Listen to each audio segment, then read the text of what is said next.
Hey guys, Brian Hilliard here, author of the best-selling book Networking Like a Pro and creator of the popular program How to Find and Get More Paid Speaking Engagements. And my girlfriend's actually listening to a program by Bob Proctor talking about success and, peak performance and all that kind of good stuff. And one of the things that came up, actually, I heard it last night while she was listening to it. Apparently, and I don't know if I've got the story exactly right because I was kind of half listening, so I might be paraphrasing a little bit, but Bob was talking to, I guess, a friend or a client of his, talking about food and restaurants and things like that. And one of the things that the guy said was that he prefers to, what was it he said? He says he prefers chefs who eat their own cooking. That's what it was. He says he prefers chefs who eat their own cooking. And I heard that, and it just kind of like really resonated with me last night because when you're talking about getting more paid speaking engagements and you're talking about, getting hired to come on, people prefer speakers, for lack of a better term, who eat their own cooking. And you're like, Brian, what do you mean by that? I'm a speaker, I'm not a chef. Right. What I mean by that is there are speakers all over the place who are saying all kinds of things. And we're not going to throw anybody under the bus or say this, that, or the other. But let's suffice it to say that some of the people who say they're doing some things are less genuine and credible than others. All right? Fine.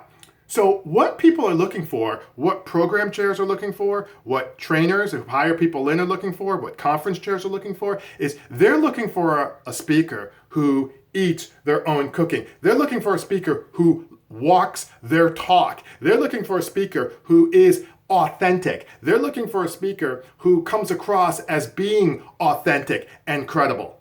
I talk about this idea of embodying your service. So a lot of times I'll go, like, I just got booked to speak over at in Florida, actually. I'm going to Tallahassee in a couple of months.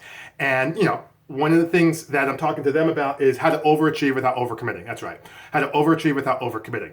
It's a conversation about how you can get more stuff done without killing yourself in the process, right? One of my more popular presentations. And when I go out there and speak, all right, and I'm not trying to be arrogant. I'm not trying to be like this, that, or the other, but I'm going to go out there and I'm going to do a good job.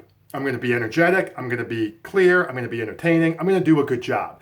And from that good job, people are going to be able to intuit. They're going to be able to see, because I'm going to give examples of it, of how I actually do these techniques myself. Brian, you're telling us how to overachieve without overcommitting. Do you do these yourself?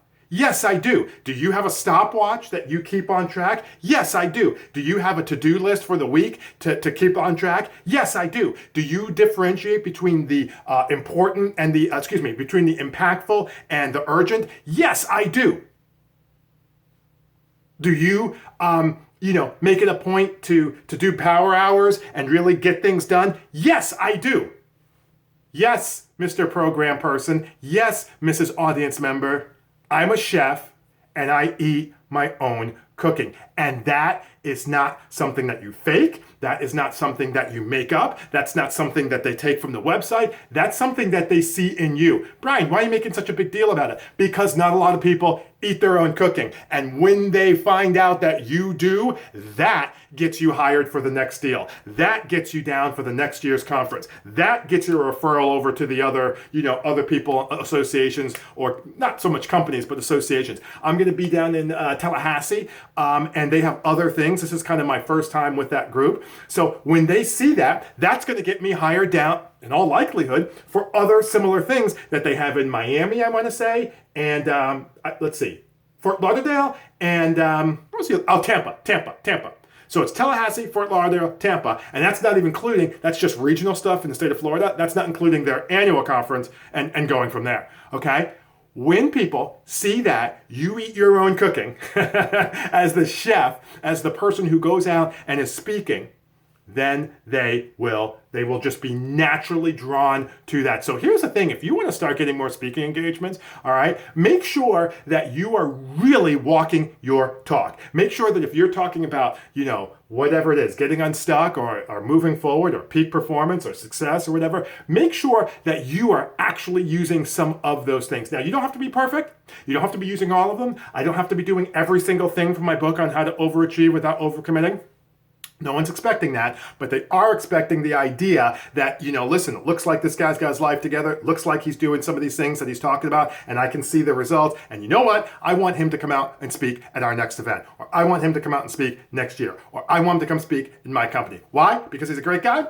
Hopefully, but also because he walks his talk, he embodies his service, and I want people to just see somebody who's actually doing what it is that he says he's doing, and then giving me, right, the audience, some ideas on how I can be the exact same way. That's how you get more speaking engagements. That's one way you get more paid speaking engagements. All right? So hopefully that makes sense. Hopefully that's something that you can see yourself doing. But in the meantime, my name is Brian Hilliard, saying so long, take care, and thanks so much for your time.